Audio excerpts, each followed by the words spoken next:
कुकू बेटा नाश्ता कर लो, देखें गुड़िया बहन ने नाश्ता कर भी लिया है। कुकू भाई आ जाए, मेरे पास बैठ जाए। नहीं, मुझे दाना नहीं खाना, मुझे भूख नहीं है। भूख नहीं है या दाना नहीं खाना? मुझे पता है आपको दाना पसंद नहीं है। बेटा मैं हर रोज़ तो आपके लिए मीठा फल नहीं ला सकती, घर में जो हो वो खाकर पेट भर लेते हैं। मम्मा सच कह रहा हूँ, मुझे भूख नहीं है। मम्मा मैं जाऊँ? मुझे जग्गू के साथ झरने पर तितलियाँ देखने जाना है। जल्दी तो इस बात की है। हाँ ठीक है जाएं, लेकिन याद रखना जग्गू शरारती बच्चा है, उसके साथ मिलकर कोई शरारत मत करना। ठीक है मम्मा, मैं अब जाऊँ? हाँ जाएं। कुकू अपने घर से बाहर निकलता है और अपने दोस्त जग्गू कौवे के पास चला जाता है। कुकू तुम बहुत देर से आए हो, मैं कब से तुम्हारा इंतजार कर रहा हूँ। मुझे गुड़िया की वजह से आने में देर हो गई। पता है आज हमें कहाँ जाना है? नहीं, बताओ तो आज हमें कहाँ जाना है? आज हम तोता राम चाचा के बाग में आम खाने जाएंगे। चोरी? क्या आज हम चोरी करने जा रहे हैं? हाँ, लेकिन हम बहुत ध्यान से चोरी करेंगे, हम पकड़े भी नहीं जाएंगे और चोरी आम भी खा लेंगे। चक्कू, लेकिन मम्मा ने चोरी करने से मना किया हुआ है। मम्मा को कौन बताएगा? हम यूं गए और यूं आए, तुम मेरे साथ चलो। ऐसे जग्गू कौवा कुकू को साथ लेकर तोता राम चाचा के बाग से अमरूद खाने चला जाता है। हर रोज कोई मेरे आम चोरी करता है, आज तो मैं उस चोर को पकड़ कर ही छोड़ूंगा। तोता राम एक पेड़ के पत्तों में छुप कर बैठ जाता है और इधर उधर देखने लगता है। हरे पेड़ में हरा तोता कोई देख नहीं सकता था, तोते की सिर्फ आंखें दिखाई दे रही थी। जग्गू और कुकू तोता राम के बाग में पहुंच जाते हैं। आहिस्ता फुर करो, मैं यहाँ से आम तोड़ता हूँ और तुम वहाँ चले जाओ, उस बड़े पेड़ से आम तोड़कर नीचे फेंको। जग्गू, मुझे बहुत डर लग रहा है। कुछ नहीं होगा, मैं हर रोज किकी के साथ यहाँ आता हूँ, इस वक्त बाग में कोई भी नहीं होता। तोता पेड़ में छुपा हुआ जग्गू और कुकू को देख रहा था। कुकू उसी पेड़ में जाकर बैठ जाता है जिस पेड़ में तोता राम छुपा हुआ था। तोता चुपके से कुकू को पूंछ से पकड़ लेता है। पकड़ लिया, पकड़ लिया। भागने की कोशिश मत करना वरना पूंछ टूट जाएगी। जग्गू जग्गू, मुझे बचाओ, मुझे तोता राम चाचा ने पकड़ लिया है, तुम भी नहीं जा पाओगे। तोता जल्दी से जग्गू के पीछे भागता है और दूसरे पेड़ के पास जाकर ही जग्गू को पकड़ लेता है। तोता जग्गू और कुकू को आम के पेड़ के साथ बांध देता है। अब तुम्हारे मम्मा पापा आएंगे, उनको भी बताऊंगा और तुम दोनों को पुलिस के हवाले भी करूंगा। तुम दोनों को जेल होगी, अब जेल। अंकल अंकल, हमें छोड़ दें। चाचा तोता, हम दोबारा नहीं आएंगे, हमें छोड़ दें। काले कौवे, तेरे पंख हर रोज पेड़ों पर गिरे होते हैं, तुम पहले भी यहाँ चोरी करने आते हो। लेकिन अंकल, मैं तो पहली बार आया हूँ, मुझे तो छोड़ दे। ठीक है, अगर तुम पहली बार आए हो तो मैं तुम्हें माफ कर देता हूँ। अंकल अंकल, चाचा जी ये झूठ बोल रहा है, ये हर रोज मेरे साथ आता है, ये कल भी आया था और रविवार को भी आया था मेरे साथ। चक्कू, ऐसे झूठ तो ना बोलो, मैं तो पहली बार आज ही आया हूँ और मुझे तुम लेकर आए हो। किसी को भी नहीं छोड़ूंगा, तुम भी मेरे आम चोरी करते हो, चोर कहेंगे। तोता उड़ता है और बाग से बाहर जाता है। बाग से बाहर एक बुलबुल जा रही थी। तोता बुलबुल से कहता है, बुलबुल, कौवे और चिड़िया के घरों में बता दो, मैंने उनके बच्चों को आम चोरी करते पकड़ा है, वो आकर अपने अपने बच्चों को ले जाएं, वरना मैं उनको पुलिस के हवाले कर दूंगा। तोते भैया, कौवे तो चोरी करते हैं, लेकिन चिड़िया के बच्चे का पहली बार सुना है। कैसा वक्त आ गया है, अब तो चिड़िया के बच्चे भी चोरी करने लगे हैं। बुलबुल उड़ती है और पहले कौवे के घर जाती है। कौवे कौवे, गोरी बहन, तुम्हारा बेटा चोरी करते पकड़ा गया है। वो तोते के बाग से आम चोरी कर रहा था, तोते ने उसे पकड़ लिया है। कालू, ना जाने कब मेरा जग्गू तुम्हारी तरह का पक्का चोर बनेगा, जब भी चोरी करने जाता है पकड़ा जाता है। गोरी जल्दी चलो, अगर तोते ने पुलिस बुला ली तो बात बढ़ जाए। कौवा और कौवी जल्दी से तोते के बाग की तरफ उड़ते हैं। फिर बुलबुल चिड़िया के घर जाती है, लेकिन चिड़िया तो दाना लेने गई हुई थी। बेटी, जब तुम्हारी माँ आए तो उसे बता देना तुम्हारा भाई तोते ने पकड़ लिया है, वो बाग में चोरी करने गया था। वो आम चोरी करने गया था तोते के बाग में। मेरा भाई कुकू और चोरी, ये कैसे हो सकता है?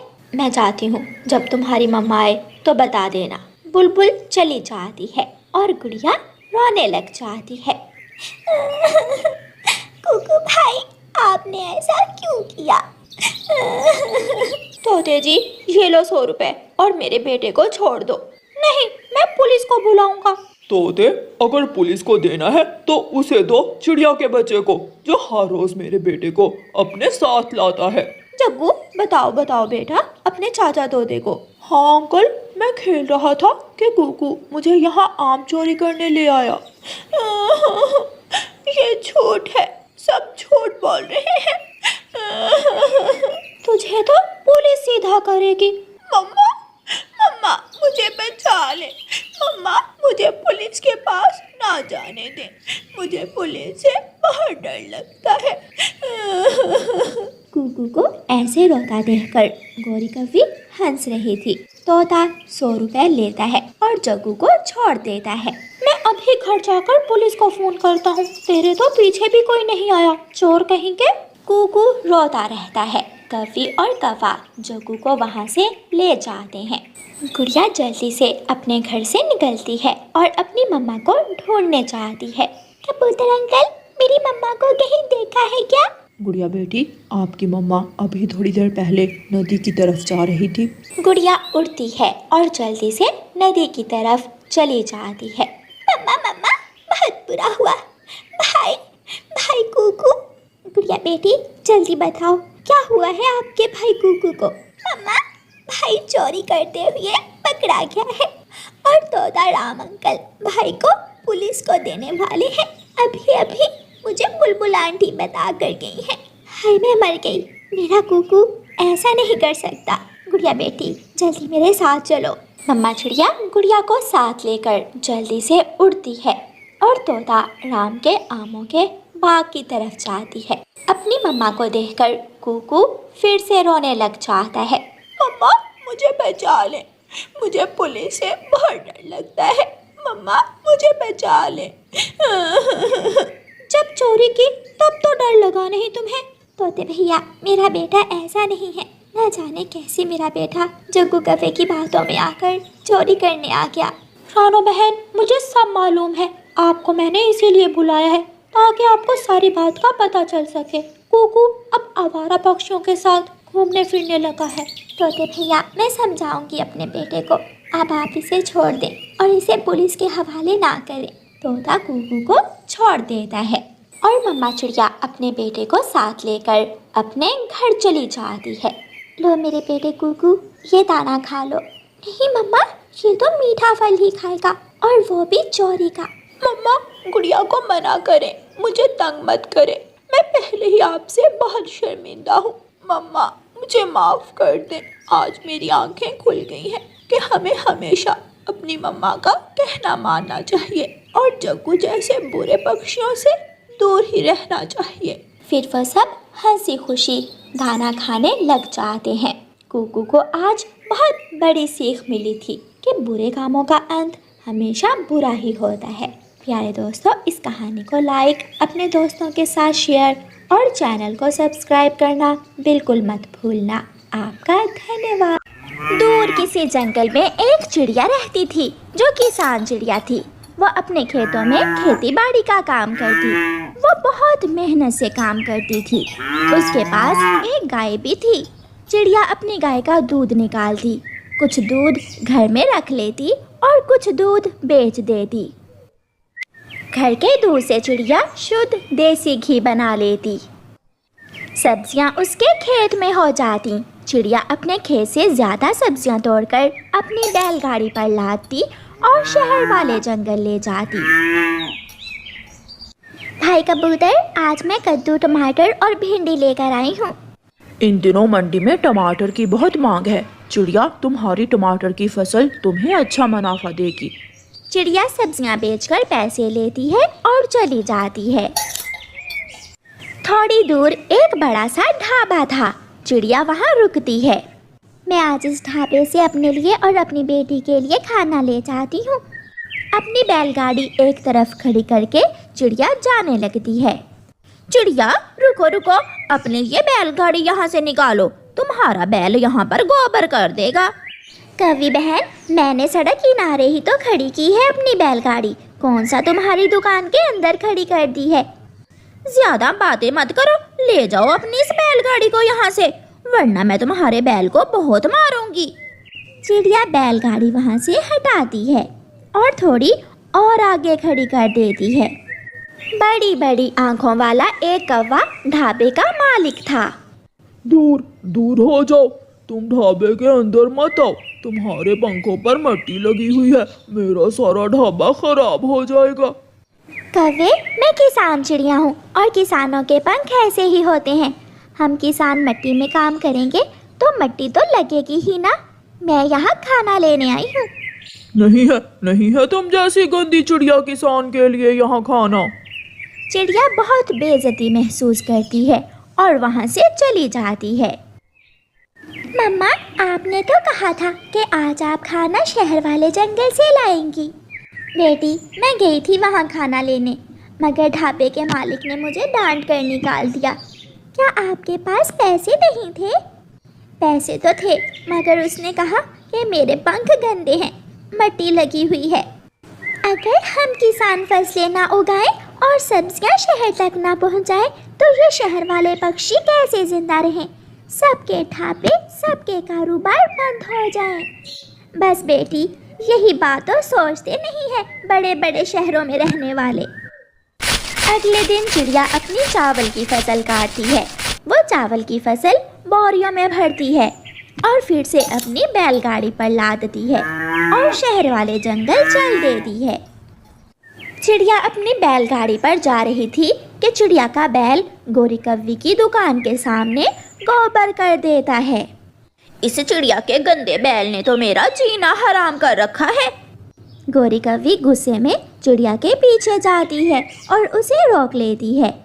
पीछे हटो और जाकर मेरी दुकान के सामने से गोबर उठाओ। कव्वी बहन, जानवर को क्या मालूम कि कहाँ गोबर करना है और कहाँ नहीं करना। जब तक तुम वो गोबर नहीं उठाओगी, मैं तुम्हें यहाँ से जाने नहीं दूंगी। फिर चिड़िया अपनी बैलगाड़ी एक तरफ लगाकर वापस जाती है और गोरी कव्वी की दुकान के सामने से वो गोबर हटा देती है। अगर हम किसान बैलगाड़ी लेकर शहर में ना आए तो तुम सबके कारोबार बंद हो जाएं। मैं दुकान पर चूड़ियाँ बेचती हूँ, कोई गोबर नहीं बेचती जो तुम मुझे ये बात कह रही हो। यहाँ बैठकर बातें करना आसान है, एक बार खेत में जाकर काम करके देखो, फिर पता चले तुम शहर वाले पक्षियों को। चिड़िया वहाँ से चली जाती है। चिड़िया अपनी चावल की फसल गोदाम में रख देती है और अपने पैसे लेने के लिए कबूतर के दफ्तर में जाती है। चिड़िया, यहाँ एसी चल रहा है, तुम बाहर जाकर बैठ जाओ, मैं तुम्हारा हिसाब बनाता हूँ। भाई जी, मुझे भी थोड़ी ठंडी हवा ले लेने दें। मुझे पसीने की बू आ रही है तुम में से, तुम बाहर जाओ। अपने खून पसीने से हम किसान कमाकर शहर में लाते हैं। जिस दिन हम किसानों ने अपना पसीना बहाना छोड़ दिया, उस दिन तुम शहर वालों के एसी बंद हो जाएंगे। चिड़िया बाहर जाकर बैठ जाती है। आज चिड़िया की आंखों में आंसू आ जाते हैं। कोई मुझे गंदी बोलता है, कोई कहता है कि मेरा बैल शहर में आकर गोबर ना करे, किसी को मेरे पसीने की बू आती है। मैं भी आज के बाद शहर वाले जंगल नहीं आऊंगी। देखती हूँ ये शहर के पक्षी कैसे जी पाते हैं गांव के बिना। चिड़िया अपने पैसे लेती है और घर वापस चली जाती है। प्यारे दोस्तों, रानो चिड़िया की ऐसी कहानियाँ सुनने के लिए YouTube सर्च बार में रानो चिड़िया की कहानी लिखें या फिर ये बटन दबाकर बोलकर कहें रानो चिड़िया की कहानी।